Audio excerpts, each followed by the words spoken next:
तर संत तुकाराम महाराजांच्या पालखी सोहळ्यातलं पहिलं गोल रिंगण इंदापूर तालुक्यातील बेलवाडी या ठिकाणी पार पडतंय आणि या मानाच्या पहिल्या गोल रिंगणाची तयारी पूर्ण झाली आहे। या रिंगणाला आता सुरुवात झाली आहे आणि वारकऱ्यांचा उत्साह आहे तो आता ओसंडून वाहताना आपल्याला दिसतोय। पुन्हा एकदा जाऊया, माझे सहकारी प्रियंका लाठी आपल्या सोबत आहेत। प्रियंका, दृश्यांमध्ये आता विणेकरी दिसत आहेत आणि अजून सुद्धा तसाच मोठा उत्साह, लाखो पाऊलं आपल्याला विठुनामाचा गजर सगळीकडे बघायला मिळतोय। आपण बघतोय की इंदापूरच्या बेलवाडीमध्ये या रिंगणाला आता सुरुवात झालेली आहे आणि या रिंगणामध्ये एक एक करत क्रमाने आता या रिंगणाला सुरुवात झालेली आहे। सुरुवातीला आपण भगवा पताकेधारी धावले, त्यानंतर असंख्य महिला वारकरी आहेत त्या डोक्यावर आपल्या तुळशी वृंदावन घेऊन धावल्या। विशेष म्हणजे या महिला वारकरी आळंदी देहूवरून तुळशी वृंदावन घेत पंढरपूरला जातात। संपूर्ण या वारीमध्ये डोक्यावरचं तुळशी वृंदावन फक्त विसाव्याला खाली ठेवलं जातं आणि मुक्कामाला, बाकी पूर्ण वेळ ते डोक्यावर तुळशी वृंदावन घेऊन चालतात आणि त्याच तुळशी वृंदावनाला घेऊन आता या मानाच्या गोल रिंगणामध्ये या महिला धावलेल्या आहेत। आता आपण बघतोय की विणेकरी हे या रिंगणामध्ये धावताना आपल्याला पाहायला मिळतात। एक एक करत हा क्रम पुढे पुढे सरकतोय आणि या रिंगणाला पाहण्यासाठी आपण बघतोय बेलवाडी असेल किंवा आजूबाजू गावाचे लोक असतील, हे असंख्य इथे मोठ्या प्रमाणामध्ये इथे जमलेले आहेत आणि या रिंगणाला पाहण्यासाठी एक वेगळा उत्साह, एक वेगळी ऊर्जा आपल्याला इथे पाहायला मिळते। गेली कित्येक तास म्हणजे रिंगण सुरू व्हायच्या कित्येक तास आधी वारकरी असतील, आजूबाजूचे तरुण सुद्धा इथे येऊन थांबलेले आहेत। एक डिजिटल वारी नावाचा एक प्रकार आपल्याला या वारीमध्ये पाहायला मिळाला, कारण जी जेनझी तरुणाई आहे ती तरुणाई इथे मोठ्या प्रमाणामध्ये आपले स्मार्टफोन घेऊन हे सगळं दृश्य त्यांच्या कॅमेऱ्यामध्ये कैद करण्याचा जी काही उत्सुकता त्यांच्यामध्ये पाहायला मिळते, ती सुद्धा एक वेगळी संस्कृती इथे रुजू होण्याचा प्रयत्न होतोय हे आपल्याला पाहायला मिळत आहे। त्याचबरोबर संतांच्या या पावनभूमीमध्ये वारी ही अतिशय महत्वाचा उत्सव मानला जातो, सोहळा मानला जातो। काही वारकऱ्यांना न्यूज 18 मराठी प्रतिक्रिया देताना ते म्हणाले होते की दिवाळी दसरा आमचा वारीच आहे, यापेक्षा दुसरा काही सण आम्हाला माहिती नाहीये आणि तो काही सुख सोहळा आहे, हा सुख सोहळा स्वर्गीय सुद्धा नाही, असा हा सुख सोहळा वारीमध्ये आपल्याला पाहायला मिळतो। आणि हे का, त्याचं कारण असलेल्या वारकऱ्यांच्या चेहऱ्यावरचं हास्य याचं उत्तर आहे, कारण इतक्या किलोमीटर चालून सुद्धा त्यांची पावलं थकत नाहीत आणि या पावलं ही चालतच असतात आणि ते चालण्याबरोबरच त्यांच्या चेहऱ्यावरचं हसू सुद्धा कमी होत नाही, कारण विठ्ठलाला भेटण्याची ओढच इतकी जास्त असते की त्या ओढीमध्ये ती पावलं कधीही थकत नाही असं पाहायला मिळतं। आता आपण बघतोय की रिंगणाला सुरुवात झालेली आहे आणि त्या रिंगणामध्ये एक एक करत क्रमाने या रिंगणामध्ये हे सगळे वारकरी जे आहेत ते धावतात, ते पाहायला मिळतात आणि यामध्ये सुद्धा एक हे धावणं म्हणजे ही विठ्ठलाची ओढ आहे,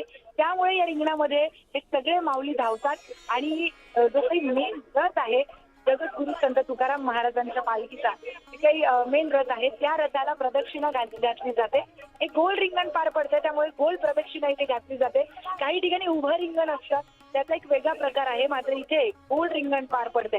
बेलवाडीमध्ये हे पहिलं गोल रिंगण हा वारीतला अत्यंत महत्वाचा टप्पा मानला जातो।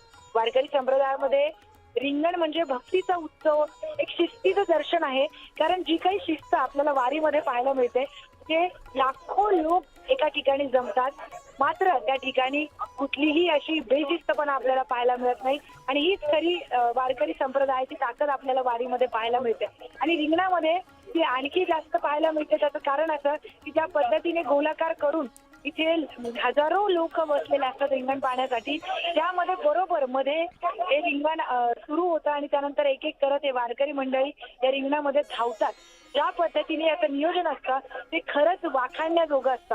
मानाच्या अश्वांच्या त्यानंतर 3 प्रदक्षिणा पूर्ण होतात आणि त्यानंतर ज्ञानोबा तुकारामच्या जयघोषाने अवघा परिसर आपण बघतोय की दुमदुमून जातो। या सगळ्यांमध्ये आणखी एक महत्वाचं म्हणजे जे काही शासनाचे सगळे अधिकारी आहेत, कर्मचारी आहेत, ते सुद्धा या रिंगणामध्ये धावतात आणि हे सगळं अत्यंत पाहण्यासारखं असतं। पहिल्या दिवसापासून आपण बघतोय पोलीस प्रशासन असेल, शासकीय अधिकारी असतील, ते सगळे या वारीमध्ये उत्साहाने सहभाग घेत आहेत, म्हणजे ड्युटी करताना, त्यांचं काम करत असताना सुद्धा त्यांनी वारीचा अनुभव घेतलेला आपल्याला पाहायला मिळतो आणि हीच एक महाराष्ट्राची वेगळी परंपरा, एक वेगळी संस्कृती आपल्याला वारीच्या माध्यमातून खरं तर खास करून पाहायला मिळते।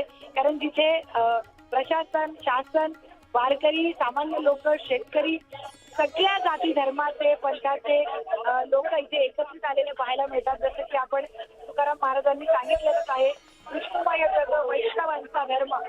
भेद ब्रह्म अमंगळ. इथे काही जातीचा, पंथाचा, रंगाचा, लिंगाचा भेद नाहीये. प्रत्येक जाती धर्माचे लोक असतील ते वारीमध्ये सहभाग घेतात. त्याचबरोबर आपण बघतोय की महिला वारकऱ्यांना सुद्धा तितकाच सन्मान, तितकाच मानाचा दर्जा वारीमध्ये पाहायला मिळतो. इथे सगळे एक आहेत. रंग अशा पद्धतीचा सगळ्यांचा रंग इथे एक झालेला आहे. महिलांना सुद्धा इथे माऊली म्हणतात, पुरुषांना सुद्धा माऊली म्हणतात. त्यामुळे इथे सगळेच एकमेकांना माऊली म्हणून हाक मारतात. अगदी 1-2 वर्षाचा लहान मुलगा असेल किंवा वयोवृद्ध आजोबा असतील, सगळे इथे माऊली आहेत. यामध्ये सुद्धा आणखी एक महत्वाची परंपरा म्हणजे एकमेकांचे पाय पडण्याची एक वेगळीच परंपरा आपल्याला वारीमध्ये पाहायला मिळते. इथे वयाची कुठेही अट नसते. लहान मुलाचे सुद्धा इथे पाय, वयोवृद्ध, त्यामुळे अतिशय वेगळी संस्कृती आहे. या वेगळी संस्कृती म्हणजे महाराष्ट्राची काय संस्कृती आहे याचं एक वेगळं दर्शन आपल्याला पाहायला मिळतं. आपण बघतोय की या बैलवाडीच्या रिंगणाला सुरुवात झालेली आहे. या रिंगणाला पाहण्यासाठी नागरिक असतील, वारकरी मंडळी असतील, त्याचबरोबर वस्तू मंडळी असतील, हे सगळे इथे दाखल झालेले आहेत. आणि इंदापूर तालुक्यामध्ये या वारीने प्रवेश केलेला आहे. त्यामुळे इंदापूरचे आमदार सुद्धा स्वागतासाठी इथे हजर झालेले आहेत. हर्षवर्धन पाटील यांनी न्यूज 18 मराठीच्या बोलताना सांगितलं की या वारीमध्ये सहभागी असलेल्या संपूर्ण वारकऱ्यांचे इंदापूर नगरीमध्ये स्वागत आहे. त्याचबरोबर इंदापूरमध्ये कशा पद्धतीचे नियोजन वारकऱ्यांसाठी केलेलं आहे याची सुद्धा त्यांनी माहिती दिली आहे. आणि त्याचबरोबर आपण बघतोय वारकरी सुद्धा अतिशय उत्साही आहेत. कारण जेव्हा आनंदी आणि देहूतून या पालख्या निघतात तेव्हा विठ्ठल बऱ्याच किलोमीटर लांब असतो अशी भावना असते. त्यामुळे आपल्याला अजून चालायचंय, विठ्ठल लांब आहे अशा पद्धतीची भावना आहे. मात्र जेव्हा या रिंगण सोहळ्याला सुरुवात होते, जागोजागी रिंगण पार पडतात, ही भावना असते की आता आपण आपल्या पांडुरंगाच्या जवळ पोहोचत आलेलो आहोत. कारण अर्ध्या वाटेवर आल्यावर रिंगणाला सुरुवात होते आणि रिंगण सुरू झालं म्हणजे आता विठ्ठलाच्या जवळ जाण्याची ओढ ही वारकऱ्यांची अत्यंत वाढलेली असते. आणि त्यामुळेच आपण बघतो की हे वारकरी रिंगणामध्ये धावताना आपल्याला पाहायला मिळतात. ते का धावतात तर ते त्यांच्या विठ्ठलासाठी धावतात. आपण लवकर बरोबर. आणि आषाढी वारीचा सगळ्यात अद्भुत सोहळा म्हणजे आपल्याला हा रिंगण सोहळा बघायला मिळतोय. प्रियंका, धन्यवाद या सगळ्या सविस्तर माहितीसाठी. राज्यातील नागरिकांना पावसाची आणखी काही प्रतीक्षा करावी लागणार आहे. कारण राज्यभरात पुढील 7 दिवस पाऊस जोर धरणार नाही अशी माहिती पुणे वेधशाळेनं दिली आहे. मराठवाडा, विदर्भ, उत्तर महाराष्ट्र, पश्चिम महाराष्ट्रात पुढील आठवड्यातही समाधानकारक पाऊस पडणार नाही असा अंदाज हवामान खात्यानं वर्तवलाय. राज्यातल्या बहुतांश जिल्ह्यांना येलो अलर्ट देण्यात आलेला आहे. मात्र समाधानकारक पाऊस कुठेच नसणार असून सर्व जिल्ह्यांमध्ये तुरळक ठिकाणी पाऊस होणार आहे किंवा तुरळक पाऊस होणार आहे.